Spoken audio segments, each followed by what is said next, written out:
Hey everybody, welcome back to another video. So one question that I've been asked a lot over the years is what kind of picks I use. And to be quite honest, it has changed over the years, as it probably is for a lot of players, right? We may try something, we like it, we move on to something else, but how important is this pick business anyways? Well, there is a lot of importance to it as far as I'm concerned, and it's really going to be a lot about personal preference, but I wanted to give you a few of my thoughts about it and what I've been using. So when I first started playing, I really never gave it much thought. Whatever pick I had laying around is what got used, but as I kind of became more refined as a player, I became more picky about my pick. And I eventually settled on these little guys. Jim Dunlop stubbies, not the big stubbies, the little stubbies, and these are the 2mm ones. I used these for many years and really love them. I love the way that they taper down to a nice sharp point. They wear out fairly quickly if you're using them a lot.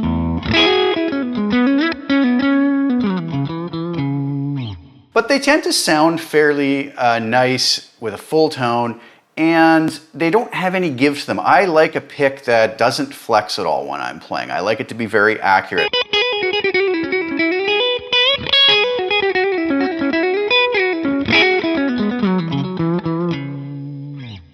I also slant my pick ever so slightly, so I get the typical kind of wear marks, and I could show you versions of this pick I have, old ones that I've discarded as of now that are super rounded off. So they do wear out fairly fast, rather inexpensive.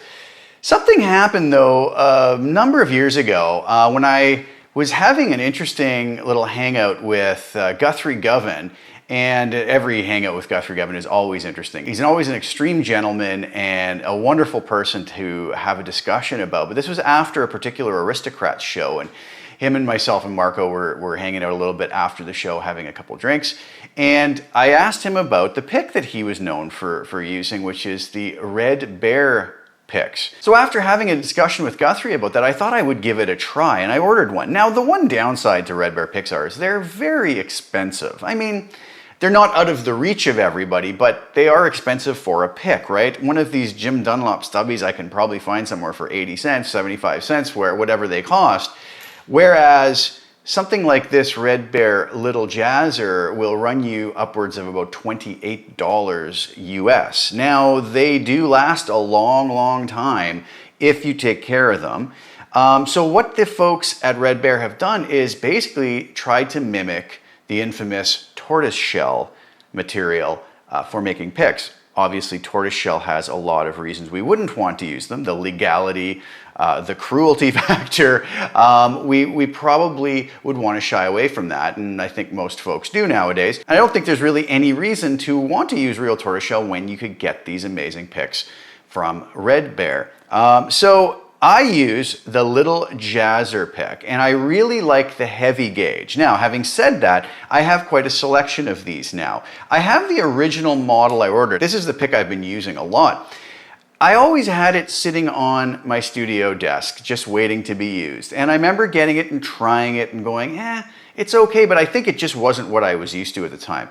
But finally, I said, you know what, I paid whatever I paid for this pick and waited a long time to get it. I'm going to force myself to use it. And as I did, I became extremely attached to the sound and feel of this pick.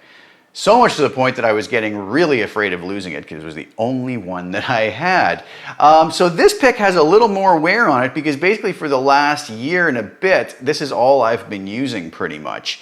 And it's been holding up beautifully, and that was a really good testament to how these last as well. I mean, eventually they will wear out, but the folks at Red Bear also have care kits you can get with files to kind of re-bezel them yourself, and they have a tonic you can put on it to kind of recondition your pick. So, you know, when you invest that much in a pick, you probably would want to do something like that to take care of it in a manner that's going to make it last longer. But the sound, the tone, the feel, everything is amazing. Now, they do have this really cool feature. You can order it with a number of different things. So you can see here, this one, I don't know if that's coming up on screen. I'll try to put some pictures of these up too. This has the grip holes on it, and this one does not.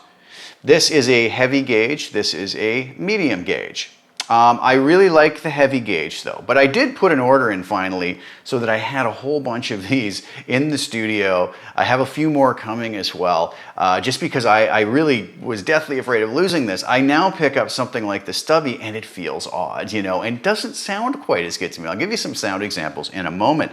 So really now I have some backups, but they also do have another choice. It's a little bit less expensive, I believe around $20. And it's their Tough Tone flat picks, made of a different material, but extremely durable, require much less care, much less susceptible to moisture.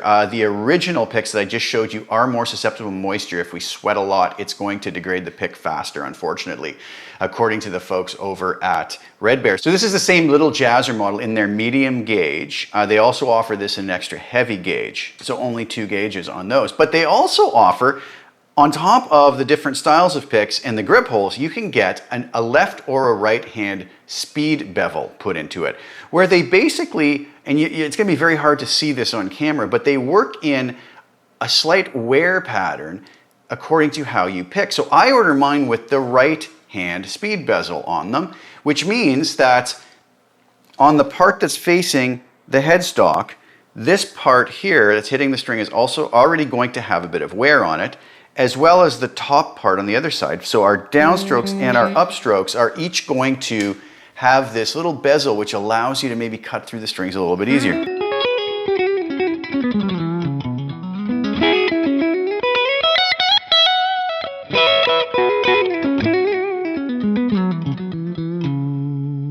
And it really does make it sound and feel wonderful. Now, you do not have to order it with that. You can order it completely flat. You can have it with the left hand bezel for somebody who picks maybe the other way or different hand.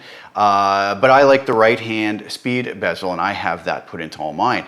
I also had this one done without grip holes, just as a little bit of an alternative. My other ones all have grip holes, and I have another one coming with them as well. I do kind of prefer the grip holes. It just gives you a little something to hang on to.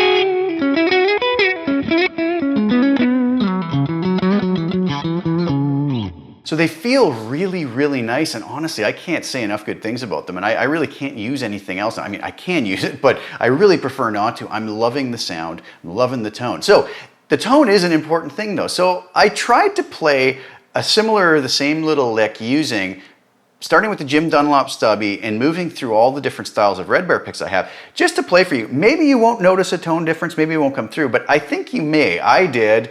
I don't know if it's just something that I'm feeling more, but I really think I can hear a tone difference in it. So here they are back to back. Give them a listen and see what you think.